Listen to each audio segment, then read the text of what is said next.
오늘 말씀의 제목은요, 큰 기쁨의 좋은 소식입니다. 성경에 보면은요, 하나님과 천사들을 직접 만났던 사람들이 있어요. 누가 있을까요? 믿음의 조상이었던 아브라함이 하나님의 천사를 만납니다. 하나님의 음성을 직접 듣기도 하고요. 그리고 이스라엘 출애굽의 지도자였던 모세, 여호수아, 눈물의 선지자였던 예레미야, 그리고 또한 믿음의 사람, 기도의 사람 다니엘도 천사의 목소리를 직접 듣게 됩니다. 신약 성경에 보면 이 세례 요한의 아버지였던 사가랴와 엘리사벳, 그리고 예수님의 어머니 마리아도 천사를 직접 만나게 됩니다. 그뿐만 아니라 사도 바울도 천사를 만나게 되죠. 하나님을 또 직접 만나게 됩니다. 자, 이처럼 성경에 보면 하나님을 만났던 사람들 또는 천사를 만났던 사람들의 이름이 기록되어 있잖아요. 아브라함, 모세 또는 사가랴, 사도 바울. 그런데 오늘 본문에는 이름이 기록되어 있지 않고 그들의 직업만이 소개되고 있습니다. 예수 그리스도의 탄생 소식을 처음 들었던 목자들에 대한 내용이 오늘 본문에 기록되어 있습니다. 자, 예수님의 탄생은 수세대에 걸쳐서 많은 사람들이 메시아가, 우리의 구원자가 나타나실 것을 기다리고 있었어요. 그런데 그 소식이 누구에게 들려졌느냐면 황제도 아니고 종교 지도자들도 아닌 저 밖에서 들에서 양을 치던 목자들에게 예수님이 탄생하셨다고 하는 이 기쁨의 큰 소식이 가장 먼저 들려졌다는 것입니다. 자, 그림을 하나 보죠. 8절 볼래요? 8절은 이렇게 기록되어 있어요. 그 지역의 목자들이 밤에 밖에서 자기 양떼를 지키더니, 여러분, 우리는 성경에서 예수님이 목자이시다라고 하는 이 말씀 때문에 목자라고 하는 이 이미지를 굉장히 좋고 화려한 걸로 생각하는 분들이 있어요. 그러나 예수님이 탄생하실 그 당시에 목자라고 하는, 목동이라고 하는 직업은요, 좋은 직업이 아니었어요. 무시받고 천대받는 사람들이 목동을 했어요. 요아킴 예레미야스라고 하는 이 성서학자가 있는데요. 이 사람이 쓴 성경 이 책에 보면 예수 시대의 예루살렘이라고 하는 책에 보면 당시 목자들에 대한 평가가 잘못 평가되어 있었어요. 목자들은 거짓말하기를 잘하고 부정직하다, 그리고 믿지 못할 사람들이다라고 하는 평가가 그 당시의 목자에 대한 평가였습니다.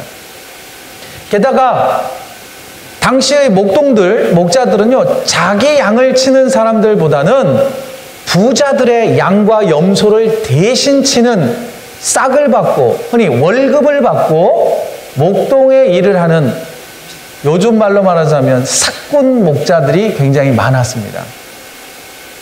그렇다 보니 그 사람들은 가난한 사람들이었어요. 예수님이 베들레헴에 태어나실 때에도 8절에 목자들이 어디에 있었어요? 밖에 있었어요. 들에. 그것도 밤중에 차가운 이슬을 맞으면서 양들을 치고 있을 때 예수님이 베들레헴에 태어나셨단 말이죠.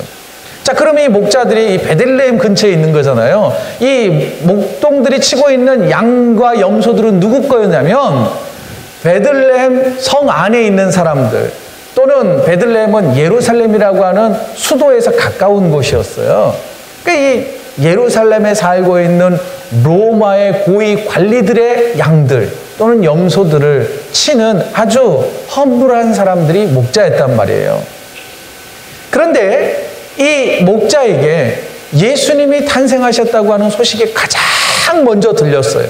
그리고 가브리엘 천사가 찾아와서 10절을 보면 이렇게 돼 있어요. 다 같이 한번 읽어볼까요? 시작. 천사가 이르되 무서워하지 말라. 보라, 내가 온 백성에게 미칠 큰 기쁨의 좋은 소식을 너희에게 전하노라. 목자들에게 기쁨이 되는 소식이 전해졌다는 거예요. 목동들은 당시 천대받고 손가락질 받는, 누구에게도 존경받지 못할 그런 사람들에게 예수님이 탄생하셨다고 하는 그 메시지가 가장 먼저 소식이 전해졌다는 거죠. 이것이 바로 성탄절에 우리가 기억해야 할 메시지라는 거예요. 예수 그리스도의 복음은 잘난 사람, 부자들, 뭔가 있는 사람들에게만 주어지는 복된 소식, 굿뉴스가 아니라 소외되고 멸시당하고 천대받는 목동과 같은 사람들에게 가장 먼저 전해지는 굿뉴스가 예수님의 탄생의 소식이라는 거예요. 계속해서 오늘 본문인 11절을 볼까요? 11절 같이 읽습니다. 시작. 오늘 다윗의 동네에 너희를 위하여 구주가 나셨으니 곧 그리스도 주시니라. 어디에 났다고요? 다윗의 동네에 났다는 거예요.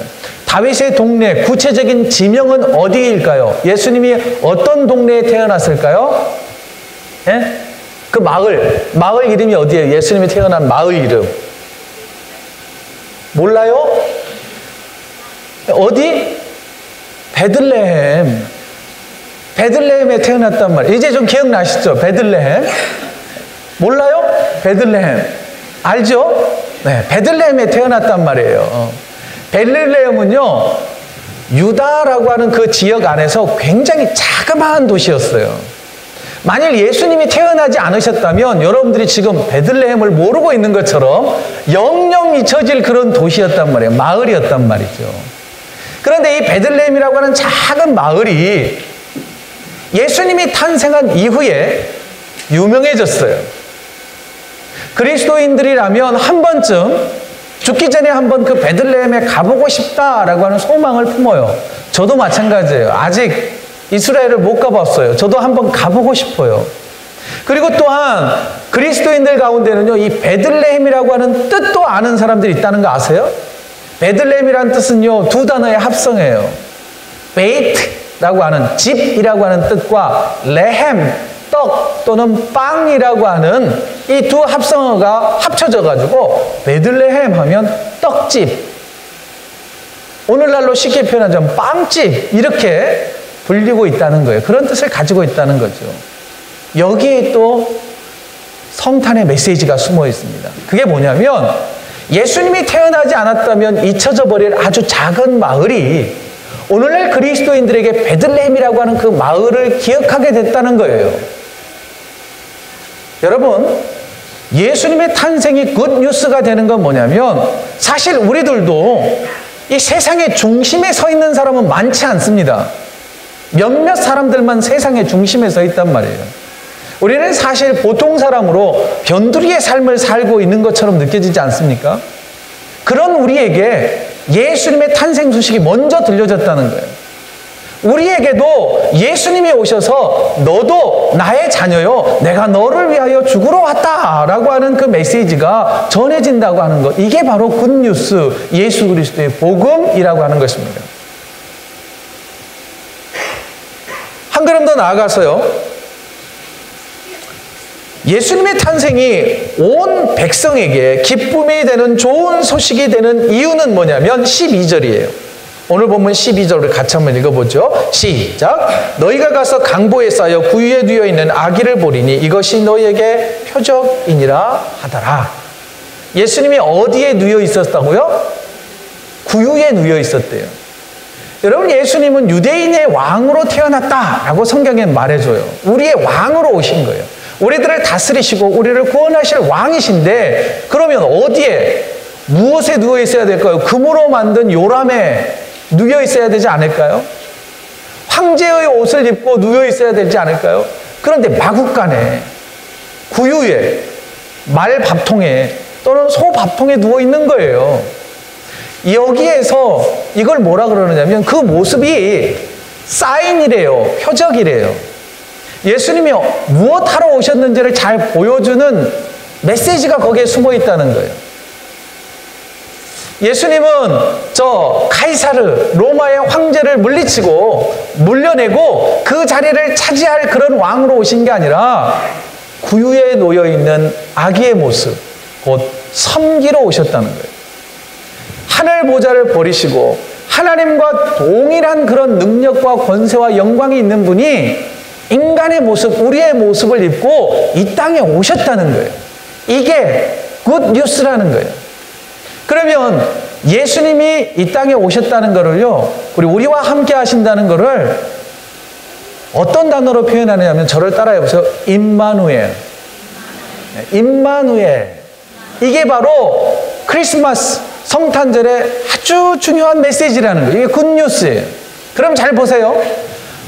하나님이신 예수님은 인간이 되셔서 진짜 인간의 모습으로 우리에게 오셨어요.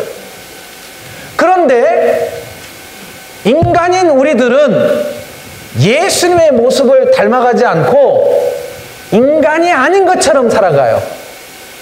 사람의 모습이 아니라 마치 짐승의 모습처럼 살아가는 사람들이 너무 많다는 거예요. 그래서 굿 뉴스가 되려면 인간인 우리가 사람처럼 살아야 돼요. 우리들은 사람으로 살려고 하지 않고 임마누엘 하신 인간의 모습으로 오신 예수님처럼 살려고 하지 않고 신이 되려고 해요. 세상에서 카이사리의 자리를, 로마 황제의 자리를 차지하려고 혈안이 되어서 살아요. 여러분, 예수님이 이 땅에 오신 임마누엘의 메시지는 우리에게 아주 중요한 메시지예요. 예수님이 오셔서 어떻게 했냐? 우리와 살고 먹고 울고 웃고 기뻐하며 아파하셨다는 거예요. 이게 사람의 모습이에요. 여러분, 예수님이 이 땅에 아기 예수로 오셨다라고 하는 것을 우리의 삶으로 적용해 보자면 우리 이런 표현하죠. 인간이 좀 되라. 인간이 좀 돼야지. 이런 표현 하잖아요. 그 메시지를 이렇게 던져주는 거예요. 성도 여러분, 신이 되려고 하지 말고 인간이 되려고 우리 스스로를 낮추는 저와 여러분이 되어지기를 원합니다. 그때 우리에게 예수님의 탄생은 굿뉴스가 되는 겁니다.